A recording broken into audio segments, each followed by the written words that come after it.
Great. So now that we have these perfusion weighted images, our next step is to extract quantitative parameter maps from them. So the most important principle is to keep in mind that the subtraction signal between the label and the control images, they can be thought of as the concentration of the label that is left in the voxel at the time we collect the image. So in the early work, I did solve for the perfusion by writing the block equation for the longitudinal component and adding terms for perfusion and for the arterial input into the equation, like this. However, not much later, Rick Buxton and Eric Wong made it a lot easier by noticing that you could also think of the problem as a more classic tracer kinetics problem. So here, the label concentration is which is proportional to the difference between control and labeled images.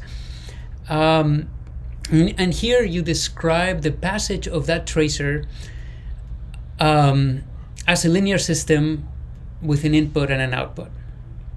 So the input is the labeling function, and the output is the observed magnetization difference between label and control images. And then like in all linear systems, it's really a convolution of these two with a retention function, like this. So here are some of the things that you can note about this model. The first one, we have to know some constants: alpha, lambda, M0, T1. Alpha is the efficiency of your labeling pulses. Lambda is the blood-brain partition coefficient. M0 refers to the spin density. It's almost like a normalization or a scaling term. And T1 is the T1 relaxation rate of the blood. And you also need to know the T1 relaxation rate of the tissue. The next thing you need to notice is that there are multiple compartments in each voxel. But the easiest and probably recommended thing is to lump them all into a single compartment. We refer to this as the single compartment model, this equation that I've just shown you before. The next thing you need to notice is that there is a delay between the time we create the label and the time it arrives at the capillary and tissue compartment. This is not so much true in the velocity selective pulses, where the label arrival delay is very short, and you can neglect it fairly safely. So during this bolus arrival time, the label is decaying while it travels from the labeling site through the arteries, into the capillaries, and into the tissue compartment.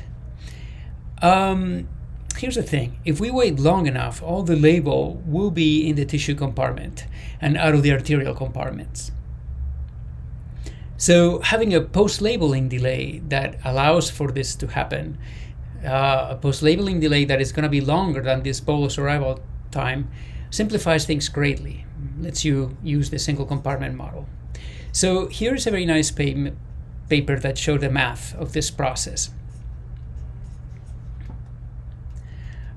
Okay, so now that you see what the label is doing and the equations that describe it, you can see how we just solved these equations for CBF or perfusion.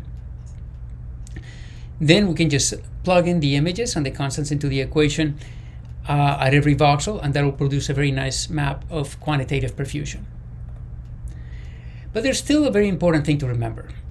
If the post-labeling delay turns out to be too short, then a lot of the ASL signal that we observe will still come from the arterial compartment, and we'll end up probably overestimating perfusion.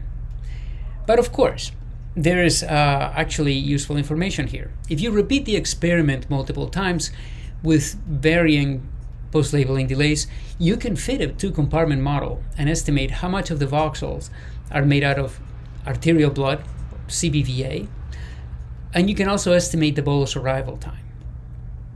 So you get extra information. These quantities, bolus arrival time and arterial blood volume, turn out to be very informative about the health of the tissue and about the vascular feeding the tissue. And in the end, you can still get a perfusion map, an arterial volume map, and a transit time map from a multi-PLD experiment. I don't want to go too deep into this, but you can see how this could be a lengthy experiment with all the repetitions and all the different post-labeling delays. A lot of effort has gone into designing schemes that will make the process more efficient. And the current most popular way, and also most efficient way, is doing the Hadamard encoding pattern of labeling delays. And this is done essentially by mixing control and labeling segments into the preparation pulse. And they look something like this. See how there's, in the same preparation block, there's label and control segments. So here is an excellent paper describing an optimized version of this Hadamard encoding process in great detail by Woods et al.